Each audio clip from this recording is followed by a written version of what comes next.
Hello everyone. So we were doing the topic of leadership and culture and one topic was being left, that is types of culture. तो इस video में हम बात करेंगे types of culture के बारे में, कॉम्पिटिंग वैल्यूज फ्रेमवर्क थ्योरी के through.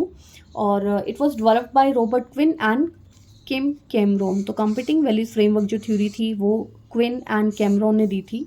It's gave a classification of 4 corporate cultures which indicates, हम यहाँ पे 4 कॉर्पोरेट कल्चर्स की बात करेंगे, most important cultures which indicate how a company operate, company कैसे काम करती है, how employees collaborate with each other and what the corporate values are. तो काफ़ी सारी चीज़ों के बारे में बात की जाएगी इसमें कि कंपनी कैसे काम करेगी, एम्प्लॉयज़ कैसे कोलैबोरेट करेंगे, कैसे काम करेंगे एक दूसरे के साथ, and what are the corporate values. So let's begin with the 4 types of organizational culture. So this would be the 4 types of organization culture. For first one, clan, advocacy, market and hierarchical. We will do it one by one. So let's begin. Now the diagram of types of organization culture. Clan culture, hierarchical, adhocracy as well as market culture. इसके अलावा भी आपको काफ़ी सारी book में different different types of cultures मिल जाएंगे, जैसे dependent, independent, dominant, sub cultures. But these fours are highly highly important. You can not leave these cultures at any cost. अगर आपसे क्वेश्चन पूछा जाएगा तो ये तो 100% आएंगे ही आएंगे। 4 types of culture. Let's begin with the clan culture. बहुत ईजी है, बहुत ज़्यादा ईजी है। आप एक बार सुनेंगे तो आपको ये अच्छे से लर्न हो जाएगा, समझ भी अच्छे से आ जाएगा। क्लैन कल्चर की जब बात की जाती है, क्लैन कल्चर, क्लैन क्या होता है, सबसे पहले ये समझने की कोशिश कीजिए। क्लैन क्या होता है, आपका साम्राज्य, जिसे हिंदी में साम्राज्य बोला जाता है। Clan is like a big family. All right. So there is a friendly working environment. Organization resemble as a large family. Big family की बात की जा रही है। Leaders को fatherly figure की तरह importance दी जाती है। Loyalty and traditions को ज़्यादा emphasis मिलता है। Mutual commitment बहुत ज़्यादा है दोनों तरफ से। Relationships, positive relationship, loyalty, moral values, इनकी तरफ बहुत ज़्यादा ध्यान दिया जाता है। Team work, participation, flexibility. तो लीडर इंश्योर करता है कि टीम वर्क होना चाहिए, पार्टिसिपेशन, फ्लेक्सिबिलिटी, कंसेंसस, लोग मिलकर काम करें। जैसे आप एक फैमिली में एक्सपेक्टेशन रखते हो कि सारे फैमिली मेम्बर्स इकट्ठे मिलकर काम करें, इकट्ठे रहे। और लीडर्स को एक फादरली फिगर की तरह देखा जाता है, जिसमें आपकी लॉयल्टी, ऑनेस्टी, ट्रेडिशंस, कस्टम्स, इन सब का ध्यान दिया जाता है। तो ये होगा आपका clan culture. Very very simple. Now competing values framework. यहाँ पे हाई डिग्री ऑफ फ्लेक्सिबिलिटी है।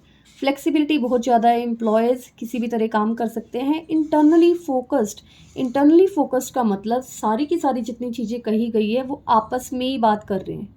आपस में लॉयल्टी, टीम वर्क उनका आपस में कैसा है, पार्टिसिपेशन कैसा है, म्यूचुअल कमिटमेंट कितना है, सोशलाइजेशन कितना है। तो विद इन द ऑर्गेनाइजेशन बात की जा रही है, इसलिए इट इज़ इंटरनली फोकस्ड। ये समझना बहुत ज़रूरी है ताकि आप एक लास्ट का डायग्राम है उसे अच्छे से समझ पाएँ। चलिए नेक्स्ट कल्चर चलते हैं। Second one is hierarchical culture. Hierarchical culture is extremely formal and have a structured working environment. नाम से ही पता चल रहा है हायरार्की है, यहाँ पे फॉर्मल है। हायरार्की का मतलब पहले से डिफाइन है, who will be the superior, who will be the subordinate. एक हायरार्की फिक्स की गई है, स्ट्रक्चर्ड वर्किंग एनवायरनमेंट है, अनस्ट्रक्चर्ड नहीं है, स्ट्रक्चर्ड है। Focus on managing control system, लोगों को कंट्रोल कैसे किया जाए, किसके पास कितनी अथॉरिटी है, किसके पास कितनी पावर है। क्लियरली स्ट्रक्चर्ड हायरार्कियल लेयर्स, कौन किसका बॉस है, कौन किसका सबऑर्डिनेट है, ये सब कुछ क्लियरली गिवन है। Efficiently organized and under control, leader यहाँ इंश्योर करता है कि सब कुछ अच्छे से मैनेज किया जाए और सब कुछ अंडर कंट्रोल रहे with the help of rules, policies, execution of task and strict guidelines, जैसे कि गवर्नमेंट ऑर्गेनाइजेशंस। नाउ यहाँ पे कॉम्पिटिंग वैल्यूज फ्रेमवर्क क्या होंगी, आपको क्या लगता है? फ्लेक्सिबिलिटी है? नहीं है। High degree of controlling behaviour, जबकि क्लैन कल्चर में क्या था? हाई डिग्री ऑफ फ्लेक्सिबिलिटी थी। यहाँ सबसे ज़्यादा फोकस ही लोगों पर कंट्रोल के बारे में दिया जाता है, और ये भी क्लैन कल्चर की तरह इंटरनली फोकस्ड है। Reason being everything which we talked about it was related, it is related to internal side of the organization, within the organization। तो जितनी भी चीज़ें within the organization होगी वो होगी आपकी internally focused। तो क्लियर है? hierarchical culture based on hierarchies, highly formal, highly structured, highly under control with the help of rules, regulations, strict guidelines. I hope ये क्लियर हो रहा है सब कुछ. Next is adhocracy culture. Adhocracy, अब adhocracy क्या चीज़ होती है? एडोक्रेसी कल्चर मीन्स जहाँ कांस्टेंट इनोवेशन को सपोर्ट की जाती है, dynamic, enterprising and creative work environment is being followed, focus on new ideas. Besides innovators, managers are also risk takers. Constant innovation on new product as well as services.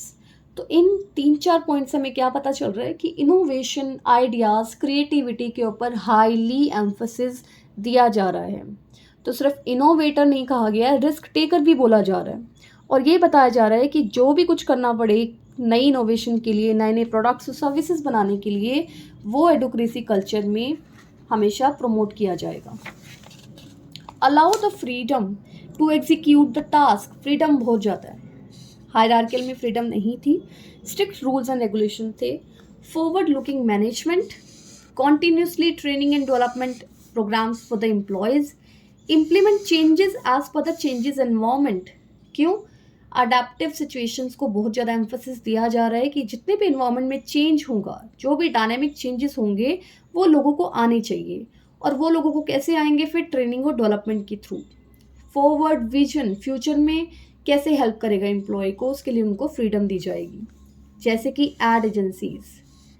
Alright, so ad agencies में जो लोग काम करते हैं employees, उन वो इसलिए higher किए जाते हैं क्योंकि उनकी क्रिएटिविटी ज़्यादा है. और जिन लोगों की क्रिएटिविटी ज़्यादा होती है, उनको फ्रीडम के बिना आप उनसे काम नहीं ले सकते.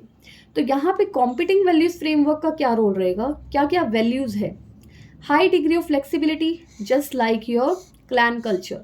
क्लैन कल्चर में भी फ्लेक्सिबिलिटी बहुत हाई थी. Externally focused means adaptive to the environment. यहाँ पे विद इन द ऑर्गेनाइजेशन कोई बात ही नहीं कर रहा है, सब कह रहे हैं आउटसाइड द ऑर्गेनाइजेशन.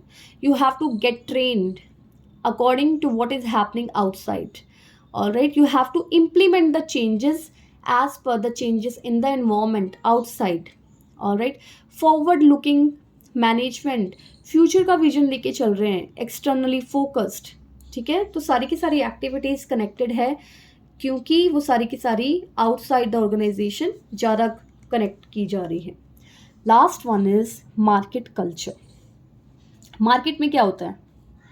मार्केट में sale of goods and services होती है, बाइंग एंड सेलिंग. उसके साथ ही सबसे बड़ी चीज़ कंपटीशन. मार्केट कल्चर में कंपटीशन हाई लेवल का होता है. चलिए शुरू करते हैं. All about results and completion of work. Competitive employees extremely goal oriented, task basis काम किया जा रहा है, target basis. Mutual competition, competition बहुत ज़्यादा हाई है, टारगेट बेस्ड गोल्स है. More emphasis on reputation, success and winning. इन्हीं के ऊपर ध्यान दिया जा रहा है.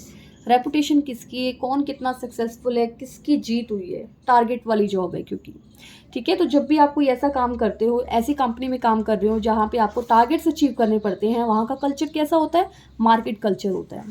कुछ और पॉइंट्स भी है इसमें, वो भी देख लेते हैं. Cut throat competition to maintain customer retention. Example banks and insurance companies, mutual fund companies. और राइट, सो ये कंपनियां क्या करती हैं? इनके एम्प्लॉयज़ हमेशा एक तरह के टारगेट जोन में ही रहते हैं. टारगेट बेस्ड इनके काम होते हैं, चाहे वो कहीं पे भी बैठा हुआ हो.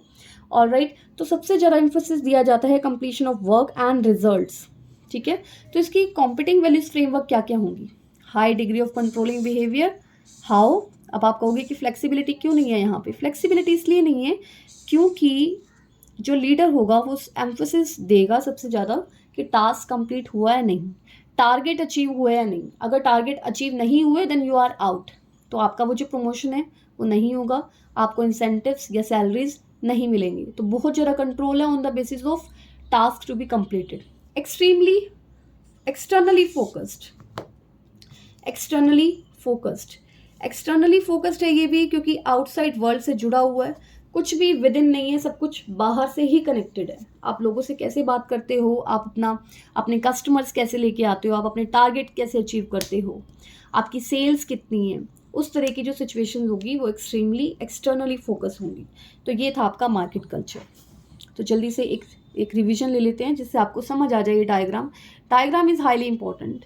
तो यहाँ पे बनाना भी इजी है, लेकिन उससे पहले समझना ज़्यादा ज़रूरी है, और अब हम समझ चुके हैं तो काफ़ी हद तक आपको क्लियर हो जाएंगी सब चीज़ें। एक सर्कल बनाया, you have to divide 4 parts, clan, hierarchical, market, adhocracy. जल्दी से एक रिवीजन लेते हैं छोटी सी। क्लैन कल्चर में क्या था? Clan is a family, big family. Leader is considered to be as a father. तो वहाँ पे आपकी जो वैल्यू सिस्टम है वो ऐसी है, collaborate, do things together just like a family. Clan culture collaborate से जुड़ा हुआ है। फ्लेक्सिबिलिटी कैसी है? हाई है। फ्लेक्सिबिलिटी यहाँ पे बहुत हाई है, ठीक है। सेकेंड नंबर, साथ में इंटरनल भी है, विद इन द ऑर्गेनाइजेशन। आप कैसी बातें कर रहे हो? Within the organization. Second हमने किया hierarchical culture. Hierarchical culture it means totally controlling behaviour based on the formal system of hierarchy. तो वहाँ पे मेन एजेंडा क्या है? कंट्रोल करना। तो वो कैसे कंट्रोल करते हैं? डू थिंग्स राइट, जैसा कहा जाए वैसा काम करो, ठीक है। फ्लेक्सिबिलिटी नहीं है। फ्लेक्सिबिलिटी की जगह क्या है? स्टेबिलिटी है, ठीक है। फ्लेक्सिबिलिटी नहीं है, यहाँ पे स्टेबिलिटी है बहुत ज़्यादा। क्यों? क्योंकि सबके जो लेवल्स है वो आइडेंटिफाई हो चुके हैं, वहाँ पे कुछ चेंज नहीं होते। तो जहाँ पे चेंज नहीं होगा कुछ भी, वहाँ पे आपका स्टेबिलिटी आएगा। और हायरार्कियल में भी आपका इंटरनल है। विद इन द ऑर्गेनाइजेशन आप क्या क्या बातें कर रहे हो वो सारी की सारी आपकी हायरार्कियल कल्चर में आती है, ठीक है। तो थर्ड है आपका एडोक्रेसी कल्चर। एडोक्रेसी क्या था? जहाँ पे सबसे ज़्यादा इन्वेंशंस, इनोवेशंस की बारे में बात की जा रही थी, यानी कि क्रिएटिविटी। क्रिएटिविटी में आपका क्या आएगा? डू न्यू थिंग्स, नई नई चीज़ें आप कैसे करोगे। वहाँ पे फ्रीडम सबसे ज़्यादा थी, ठीक है। और ये भी एक्सटर्नल वर्ल्ड से रिलेट करता है। आप अडाप्ट कैसे करोगे एनवायरनमेंट से, तो ये आपका आ जाएगा एक्सटर्नल। लास्ट है आपका मार्केट कल्चर। मार्केट कल्चर क्या कहता है? कम्पीट, डू थिंग्स फास्ट, सबसे पहले टारगेट पूरे करो, सबसे ज़्यादा सेल्स करो। कंपटीशन ज़्यादा है। स्टेबिलिटी भी वहाँ पे एक तरह से ज़्यादा है, लोगों को इतनी फ्रीडम नहीं मिलती जितनी बाकी जगह पर दी जा रही है। ये भी डिफाइन है, define roles on the basis of sales, ठीक है। तो ये होगा आपका मार्केट कल्चर। मार्केट कल्चर में भी एक्सटर्नल इफेक्ट ज़्यादा है, क्योंकि आप बाहरी वातावरण, बाहर जो एक्सटर्नल इन्वायरमेंट है उससे ही कनेक्टेड रहते हैं। तो ये 4 चीज़ें आपकी clan, एडोक्रेसी, hierarchical, market.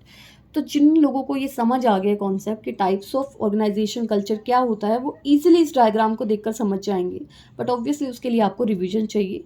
So all the very best. I hope this topic is very much clear to you. Thanks for watching. Thank you so much.